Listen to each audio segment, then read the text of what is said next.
Okay, cool. Hi, Everyone, welcome to Shannon. Open Doors. Welcome to Hi, Open Lauren. Doors. We're back. I'm Laura Douglas. And I'm Shannon Pruitt. I'm happy to be back together. It's been a couple weeks. We took a little breaky. Yeah, we took a little hiatus, as one might say, a little summer session. But And I am happy to be back too. and we're gonna talk today about your how you listener are your strongest brand advocate, and what Mhm. does that mean, and why does it make us feel icky sometimes? And how do we get past it? Yeah, and I think this is especially true. We interviewed Maha, several weeks ago, and this really started, with her talking about that as, especially as women, how we struggle to not just own our narrative, like communicate our narrative, own our story, the lack of wanting to be self-promotional. And why is that? And like, how do we, we're both professional women. Like, why is that a thing? And how do we overcome it? And, Mhm. you know, some strategies even like for how to kind of push through some of that. Yeah. Yeah, it's crazy. This is like pretty top of mind for me because I've been doing this thing called the Sunrise Content Club, which is Ooh, what is it? every Tell me. day at 9 a.m. I join this call with like between 30 and 70 people. And it's this guided prompt of like what you're like, it's a social media prompt thing. Yeah. And the idea is like, it always starts out with the self exploration of going deeper. Hmm. What are you afraid of? Who are Hmm. you afraid of? You have to actually name it. Okay, well, what if I say this and that person from high school thinks I'm weird? And then it's like once you start to like, okay, well, why am I afraid of being seen? And it's like Yeah. I've been doing this now for like a month and a half, and it's like slowly unpacking those demons, but it's crazy how much of that lives in you. Yeah. Are you So when you leave this is like very interesting. I love this.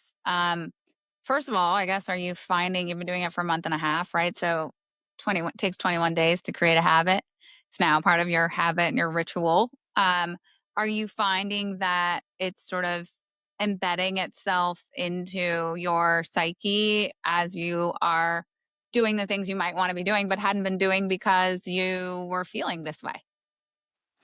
Yeah, I think it's honestly the biggest help is it gives you permission. It gives you Mhm. permission to say something about your business or about a podcast you did or Yeah.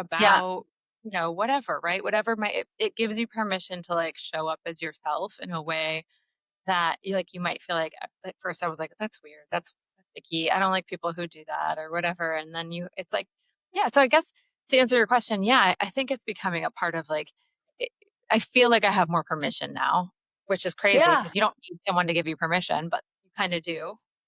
Yeah, or you need to get to the place where you can give yourself permission, right?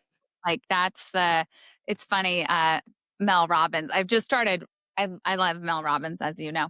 And she wrote a book called The Let Them Theory. Um Mhm. and so I've just started listening to it. And what I love about it, it really, and even it's in the name, right? Like it's sort of implied, like let them think what they want. Let them say what they want. Let them you the only person who knows you is you, right? Mhm. And like how you behave, it's like that quote where it's like character is how you behave when no one's watching, right? Like Mhm. if you are truly authentically that person and you are authentically yourself sort of at all times, then there's nothing to be afraid of, right? Mhm. Because that is who you are. You're true to who you are all the time. No, but I completely agree. But Yeah. it's funny because when you're on that path to being the most who you are, you have to unlearn a lot of things. Have you noticed that? 1,000%. Yeah, I think that was one of the things Maha talked about, right? Is that was so like when she was talking in her book, like that was the thing, that was a sentence that was really transformative for me, which is as a curious person, we're constantly talking about like the progress of learning. Like learning is this like badge of honor in and of itself, right? Like if you're a hyper learner, you're curious, then you're learning all the time and that's fulfilling. But equally important is we need to unlearn certain things. And I love that. And how do you Because learn how to do that? yeah, I know. Well, that's the pathway, I guess. It's like you build up all these things, these like this armor as you go through life. And especially when you were young and like at some point you didn't have someone to protect you. And so you Yeah. built up this like these patterns and behaviors to protect yourself. Yeah. And then you unlearn it all to get back to like the most core of who you are. Yeah. And it's crazy to think that like a lot of this, um, closer you get back to the core you and let go of some of those behaviors and patterns that you've built up, the Yeah. more you can be authentically you. And that's kind of what I'm like, it's almost like this content thing, branding thing, Yeah. whatever is Yeah. the reason I think I can do it now is because I'm getting a little bit closer to who I most am and Yeah. letting go of some of the things of like who I was pretending to be. Yeah. Or maybe not even pretending to be, right? You were doing the best you could with the tools you had at the time you had them, right? Because I think that's the other part, which is like giving yourself permission to be on a journey that isn't perfect. Mhm. And we're all on the journey together, right? It's like there's and there's a reason that all of these memes and things we see are like, in your 50s and 60s, like women often feel like the most themselves because they've gone through all the things where you thought you knew everything and where you felt like you had to be perfect for everybody else. And then you kind of get to Mhm. your 40s, and your 40s is really when you kind of figure out like, oh, wait, like, and that early 40s is like really important, I think, in the female journey where you're like, oh, I am now crystallizing on who's important to me, what's important to me, Mhm. why it's important to me. And what you said earlier is really interesting as part of your sunshine session club in the morning is I think the ability to name things is really critical because they usually show up as feelings for a long time that we can't name. And we are like, oh, that made me feel like this, or I have this like, or I have this like, ooh, and we don't really know how to name why we feel that way or what made us feel that way. Mhm. And the ability to name it is then the ability to recognize it and the ability to embrace it or let it go. Yes. Yeah, I think that's so true. The naming takes away its power a little bit. 1,000%. And it's funny, I had this conversation with a friend, industry human that we know, and it was actually a very controversial conversation that we had.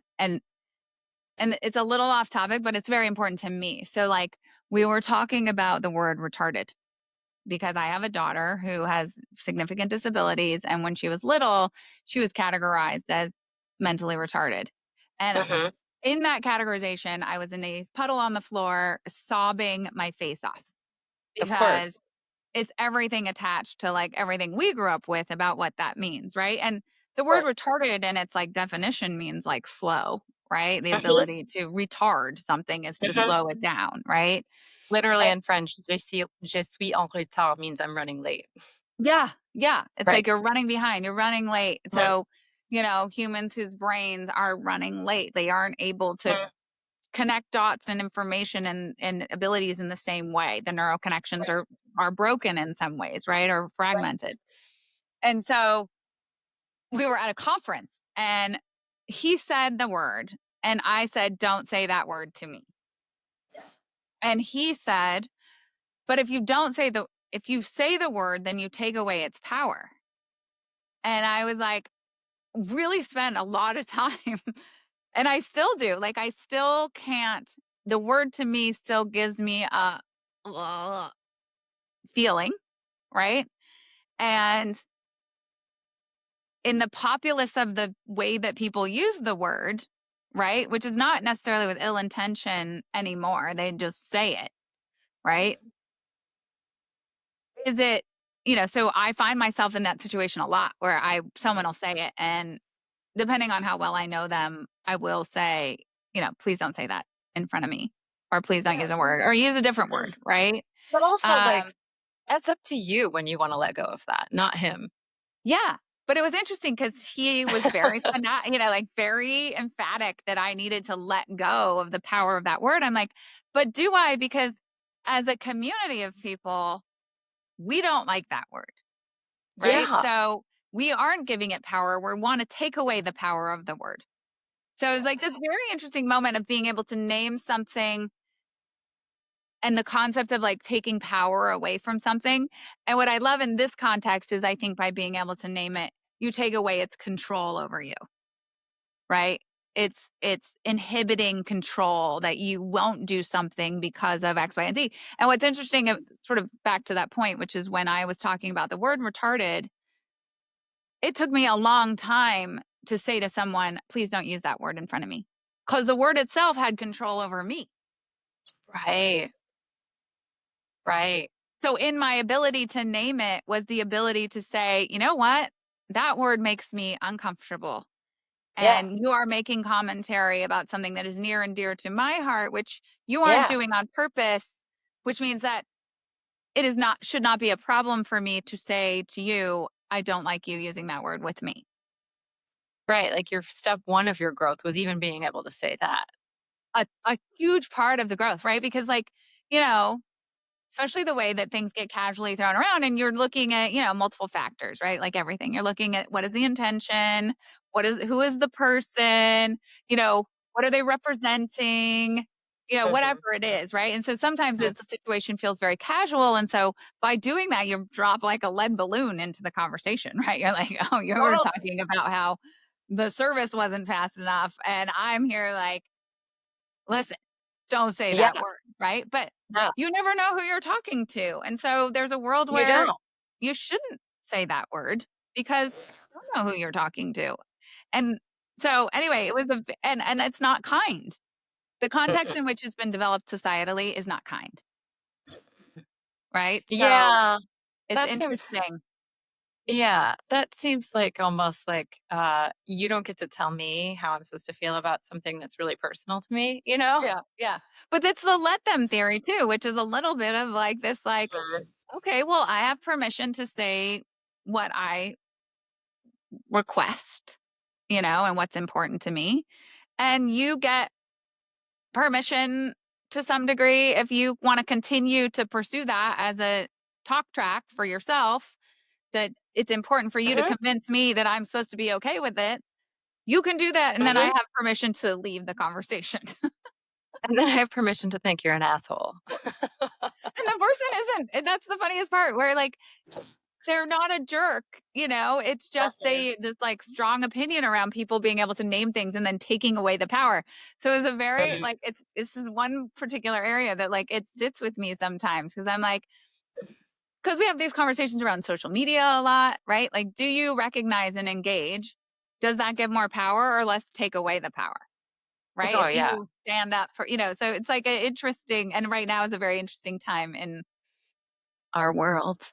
Well, 100%, and I think for the social media specific conversation, yeah, the more you engage with something, the more power you do give it. I have found that I've been testing stuff out a lot, and it's like Yeah. if you do something that's slightly controversial, then you have people in your comments, and then the people in the comments start fighting with each other, and then Yeah. that just drives more and more engagement, and you're just like, "Is this the okay, this is Yeah. how we wanna live?"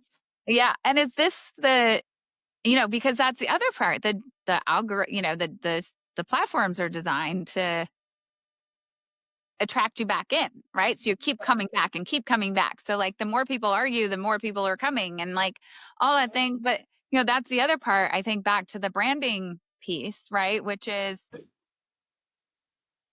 what kind of community are you building? What do you want to be known for? And what is your take on that? Like, is it you just let people duke it out in the comments? Or you intervene eventually to be like, listen, guys, this wasn't really the intention of the post. Like, appreciate that, this kind of discourse is going on and I love good discourse, but like it's kind of taken away from the intention of the content. Like it's an interesting, and then of course they might want to fight with you and blah blah blah, and then it's really up to you what you do with that. But like, Yeah. I do think this like kind of clickbait, you know, create controversy. Somebody said to me the other day, they're like, people engage with posts when they're relevant, controversial, or something else. And I Mhm. can't remember what educational maybe was the third of the Mhm. tripod. And I agree with that, but I think if you don't stand behind, if you're being controversial to be controversial sake, for Mhm. controversy's sake, you know, that's also a brand that you're creating. Yeah. It's all intentional choices that you're making. It's, um yeah, it's interesting. The friend that I have that leads this content club, she always says that everything that you like, you're you're afraid to be cringe. You're afraid to be cringy or appear cringy. She's like, everything you've ever wanted lives on the other side of cringe. Yeah, I And remember you said that. it's like, uh, it's it's funny because it's like, what how do you take control of your own, like, persona, your brand, who you wanna be? Like you said, where are you engaging? Where are you not? Are you the person that, like, do you make a rule where you say only nice things? Or do you make a rule where sometimes you only say funny things? Or what does it, like, look like for you? What works for you? Mhm. I guess one of the things I wanted to ask you about is, I know you used to do a lot of blogging, and um, you were pretty active online.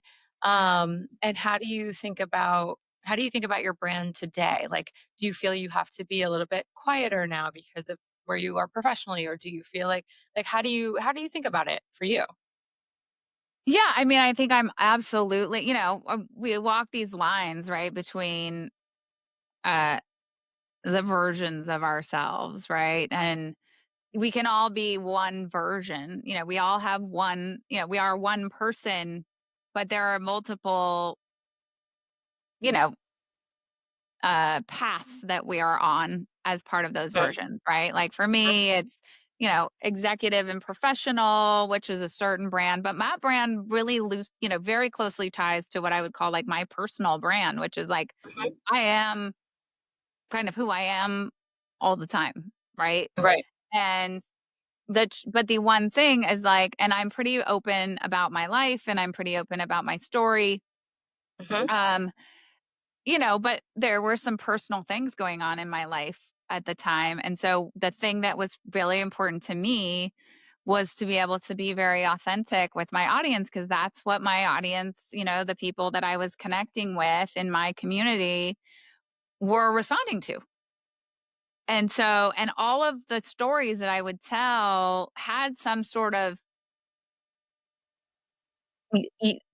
thing that I was focused on for that day, right? Because it was my new favorite day. My new favorite day was about one nugget of gratitude in every single day that would allow you to kind of focus on and like internalize and then keep going, right? And so that can look like a variety of scenarios, anything from being funny, like silly, like, literally chased a watermelon down the street in like high heels. And I was like, because, it's moving too fast and the thing rolls out of the car. And then we got the kids and like that was amusing, right? And then you had very serious stuff, and people would always respond to me with like, oh, well, this isn't exactly my experience, but this is happening with my mom, or this is happening with my sister, or this is a career thing that's happening to me. And for me, my own stories were the thing that connected through the kind of, it wasn't I wouldn't go so far as to call it a lesson, but like the theme of the post, for example. mhm, And in my when I stopped being able to tell that story because there was a lot going on in the background of my life, I knew I could no longer be like authentically storytelling, mhm. and I would be faking it. Right. Uh and so I stopped writing. Right. And that was like very difficult and sad time for me actually, cuz writing, this was also a catharsis for me. Like I'd built this whole network of followers and people who would, support and like through my journey, and I stopped connecting with them. Um And that was a very interesting time because back to and then to come back from that is then suddenly I'm professional again, and so I have to be mindful of what I say or how I, what exactly I'm doing or how much, and that was also weird for me too, which is like, well, I still wanna be able authentically who I am. Mm, yeah, yeah. It's and how do you balance those 2 things? Because especially I do think that it's a little bit harder for women, like, I think men can be like, "I'm this kinda guy, and I do these kind of things," and it's like, can kind of be unapologetically themselves, and I don't know if women can be unapologetically themselves. Do you think it's very difficult to be unapologetically yourself? I think that I think we live in a world of judgment and, you know, I think that also, like, cringe is very subjective, right? Yes. Cringe Yeah. is a very subjective word because some people's version of cringe is like if you post too much on social media. Some people's version of cringe is what you talk about. Some people's version of cringe is, like all these variations of cringe are in the eye of the beholder and, kind of mm, society and a bunch of other things, right? So I think though, kind of back to why I think you're doing what you're doing, right? Is this idea that the closer you can get to being kind of really authentically yourself, um, the happier we are. We just, Yeah. the more, and maybe not even happy, peaceful, the more Peaceful. peaceful we are. Um, and I will say, like, I think the platform world is making it a little bit harder for everybody because, you know, and industry that you're in, depending on what industry you're in, right? Like not everyone is in, the media and advertising industry. Other people are in the accounting industry or the insurance industry or this kind of industry. But there's sort of this weird unspoken like thing where you're like, okay, how much attention is too much attention and how much is this? And like, where am I doing that? And that makes people kind of, and there's a flip side of that too, where people are just doing it for the attention, which also is sort of inauthentic, right?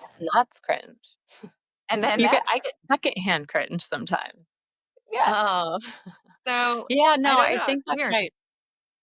I think it's interesting because um, you're I think for me, it's like the closer that I've gotten to just, like, being who I am, the less cringy I feel, and the further I get from being who I am, the more cringy, right? I grew up in, like, small town Illinois, pretty poor. Yeah. My dad was an alcoholic. I didn't have, like, a glowing childhood. I mean, I had some parts that were great, but Yeah. there were some really tough parts, and Yeah. I think I just went running. I, like, ran out of high school, and I just never stopped running, and I don't think it's been until the last maybe 5 years where I've been able to, like, be inside my own story, Yeah. and, then it's like, when you're trying to run away from something or be outside of something that, like, and not be authentic to who you are, where you came from, like, your story, then that's when I think it can feel the most like, ugh. You know what I mean? I I do know what you mean, and I think, it's funny when I was, going into marriage counseling, you know, kind of back to aforementioned time, Mhm, and Uh, therapists, I've told this story before with the therapist, like, you gotta learn to feel your feelings, right? So she gave like these, but she would have these like kind of little like zingers of like, oh, that's a mhm, really good one I need to remember. And she said that you can't bring the skills that help you survive into the skills of your relationship.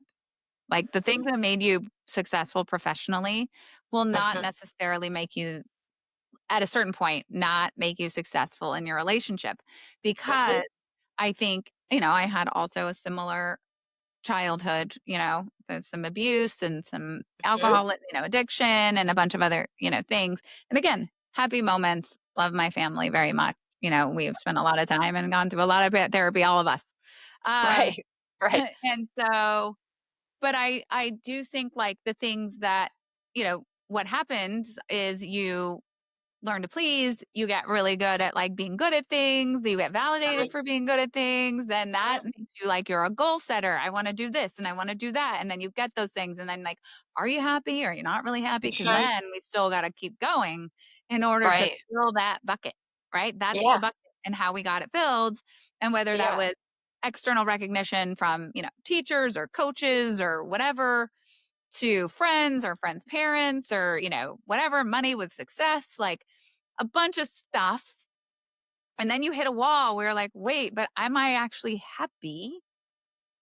And then you Or, have by to the go way, inside does any of this make me happy? Right? It's like a hungry ghost. It's never enough. You always satisfied. want more of whatever it is that you think is filling up your bucket. Yeah. Yeah.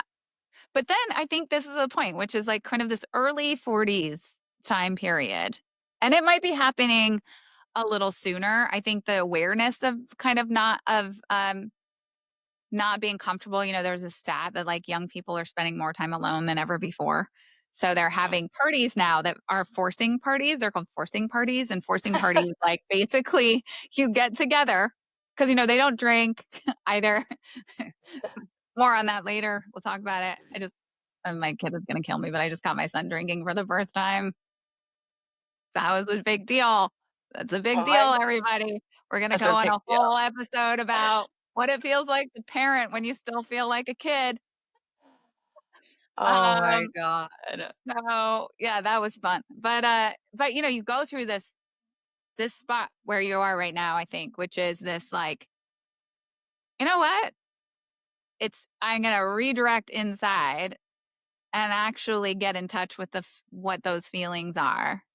And, like, Mhm. I want to be a whole person in absence of all that other stuff. Mhm. Mhm. And I think that's when it goes back to the naming where it's like, okay, well, Yeah, what am I afraid of? Who am I afraid of? And then when you can name it, you can be like, "Oh, that's not so scary. I can handle that." I can handle that. You Or know? do I was just interviewing somebody. I was interviewing our friend Jeremy in Cannes, and we were talking, and she's like, my dad had this quote that he would say, like, do the hard things first, Right. right? Because if you do the hard things first, then everything else feels a little bit easier. And Yes. the more you do the things, the easier things get until they're just what they are, Right. right? Right. Like, she learned to drive a stick first, a manual first. And then you Right. get into the automatic car and you're like, cool. And now the cars drive themselves. So Right. Right. who knew? It's going to get easier and easier. Hmm. Oh, man. I'm still gonna make my kid learn how to drive a stick shift, and learn cursive. And my kids learn cursive. And honestly, you're just like, what are we doing? But okay, I love it. But I do think I always say, like, more and more kids are not learning to drive. And I'm still a believer of, like, well, what happens if your kid's at a party and doesn't know how to drive? Yeah, and Like, there's an emergency. there's an emergency and they need to be able to drive. Like, get them to drive. And then if they don't want to drive, that's, like, kind of up to them. But, like, teach them how to drive. Just because automated cars, if they not like a doomsday. I've been watching a lot of The Last of Us. Wow, Oh my god, I love it. I it's so good. love doomsday, like, it's my genre of fiction. I'm a real doomsday girl. Cool. Well, we're gonna unpack that. Lauren's book list and doomsday movie lists are forthcoming on Mhm. future Mhm, episodes mhm. of Open Oh, Doors. yeah. Yep. That's the open door. The new the new doomsday list. Everyone else is like happy and positive. We got something for you No, people. I love it. I'm obsessed with it. Yeah. I loved it. I mean, I'm so spoiler. We're just starting second season two. Just watched the Mhm. last episode of season one, but really good stuff. Yeah. Well, Um, if there ever is the mushroom people take over, you have to learn to drive. You have to be able you to gotta do learn to basic drive. things. Yeah, Basic things. you can't be Cook, like, yeah, hunt. exactly, the fun guy taking over the world, Right. or to drive You gotta learn away things. from the people, the guys who come and, like, try to raid the raiders. Gotta be able to Yeah. drive away from those guys. Yeah. Um, You gotta have skill set. Yeah, skill I set. always think about, like, what is your skill set? If the internet went away tomorrow, what is all of our skill set? Well, that's part of the branding conversation, honestly. Like, what are your Right. it's like, I think part of the branding conversation, we should talk about, like, a few strategies even of, like, how we Yeah. think about getting to this point, right? Yeah. Uh, but, I always think about the question, and I've gotten much better at honing this, but it has taken me years, right? Years and years and years and years and years of, like, what is your superpower, Mhm. right? Like, if you know your superpower and you're confident in your superpower, then and that can be a personal thing that amplifies your professional life. That can be, it doesn't these are not like, what is your professional superpower? It's like, no, what is your actual superpower? As a human Uh-huh. being, what is your superpower? Yeah. If you know Yeah. that, then you know how to translate that into your work life, your home life, whatever that looks like for you. But like, I think a lot of people You know what don't know yours their is? superpowers. Huh? Do you know yours? Absolutely. You do? What is it? I do.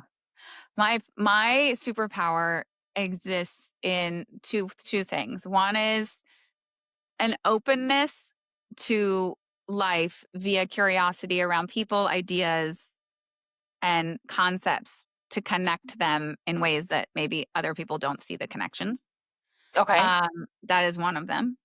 Uh, and then be able to produce them, right? I can petitioner those things into life. Uh, Yeah. and I would say, like, a tremendous enthusiasm for life. That somebody gave me literally the nicest compliment uh, that night in Cannes on Thursday night. I was getting ready to leave because, I had to go catch that absurdly early flight. And I was walking out, and a friend who was at our dinner uh, said to me, he said, "You know what's amazing about you?" And I was like, What?" This is a very nice way to leave, but yes, please tell me. Thank you. And he goes, "You make everyone feel like everything's going to be okay." Mm, And I was like, that's so I nice. think that is so nice. And I actually That's so think nice. that that might be true in some Yeah. way, Yeah. right? I could Like, see that. so I think because it's like the ability to not judge and sit in like judgment of people, and also to, all this weird life experience stuff. Um, and a tremendous amount of patience and perseverance, like grit, right? Is and that's sort of interesting, and that's kind of what this is for me in an Mhm. interesting way, is like us talking and sharing and interviewing people, is like how to continue on that journey, right? Because I Mhm. think that's very important right now for a lot of people, including myself, Yeah. like, to know things are going to be okay. Yeah. Yeah.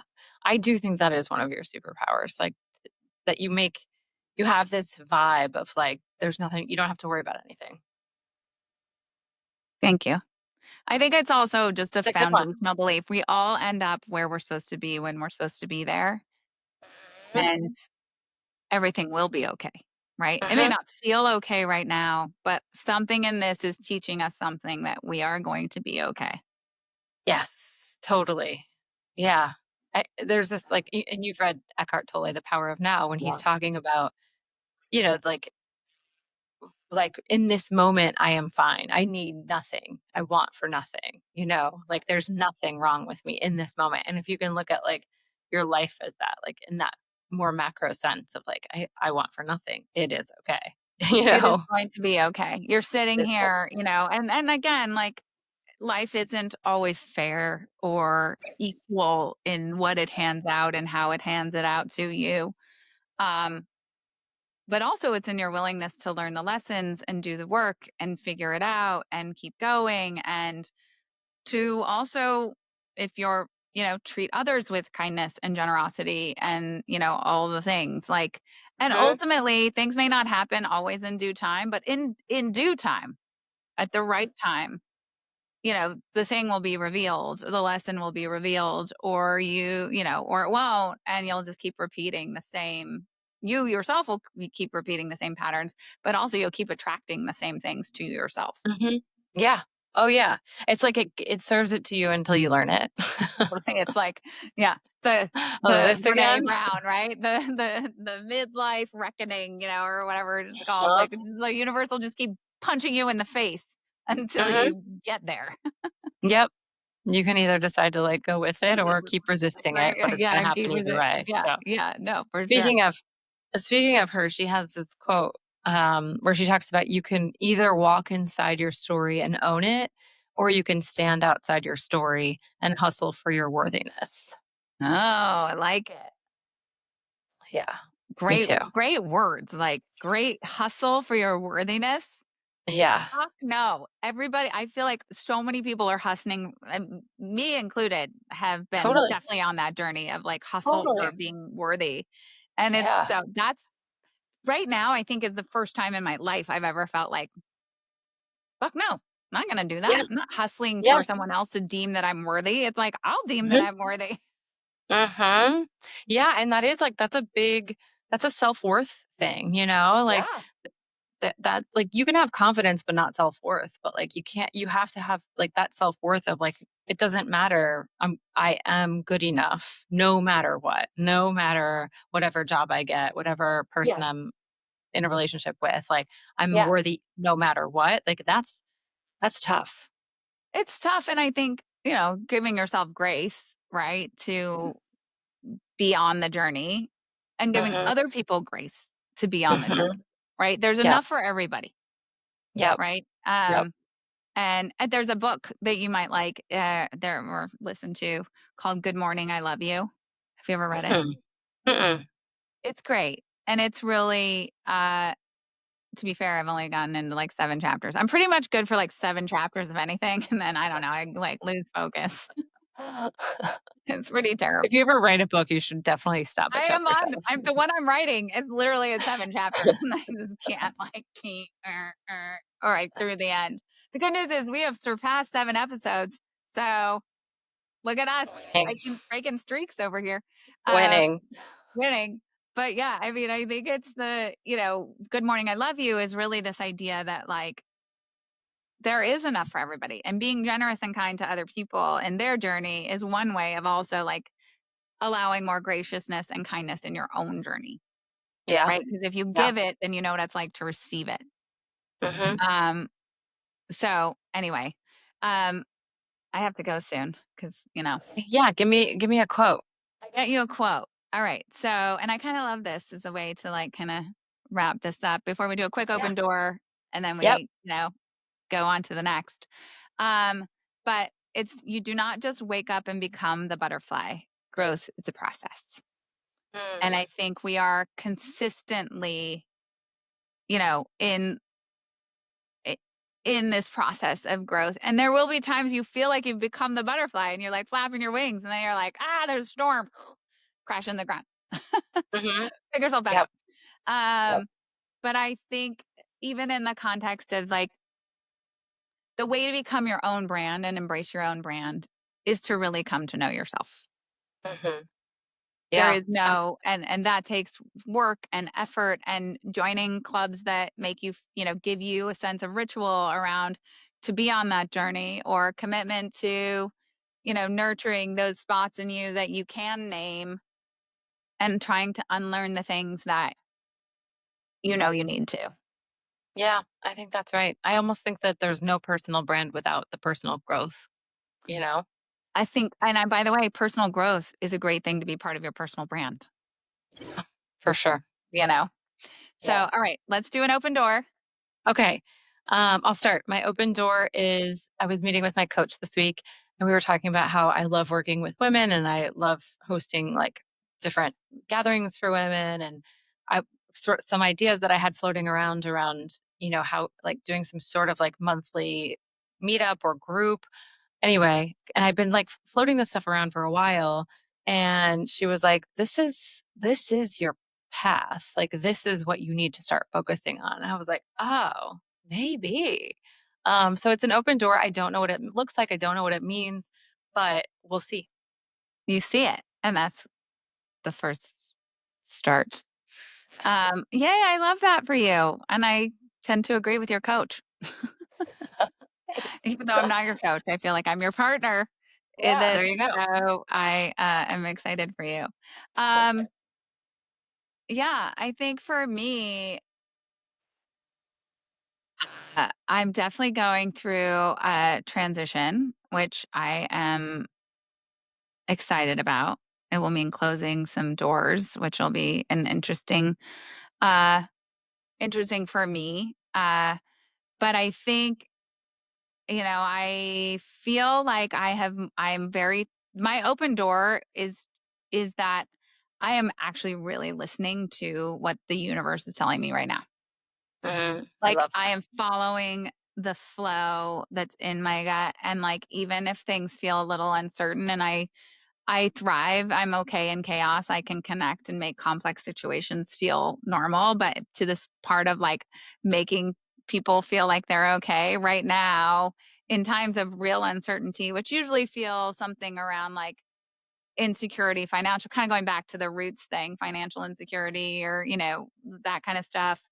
um I also believe in myself, maybe, and that open door is that I I have really come to I feel for the first time like I really believe in myself, and I really know that I can do the things that I wanna do, and I'm going to do them. That's awesome. That's amazing. So, I love it. it's exciting. It's Yeah, really, that's yeah, super. but it's also uncertain, and it makes me, like, a little, like, "Ooh," but, I like, know. also, okay, like, the Yeah, naming of that was, "Ooh," in case anyone missed it for the transcription. I know, but isn't that the stuff I feel like that, like, those times where you're just like, "Okay, I'm just gonna trust and let it flow and let it be what it's gonna be," and that's beautiful. 1,000%, and we're gonna trust, and by the way, I hope everyone else out there trusts, let it flow, because ultimately, it's gonna be what it's gonna be, you Mhm, know, kinda mhm. no matter what. Yep, absolutely. So we can All listen to right. us, find us on all the socials. Please comment, Yes, like, rate our podcast. subscribe. 5 is 5 is 5 is special. great. We love that for us. All right, And, well, we all will right, talk well, to you guys next week. talk to you next week. All Bye. right, bye.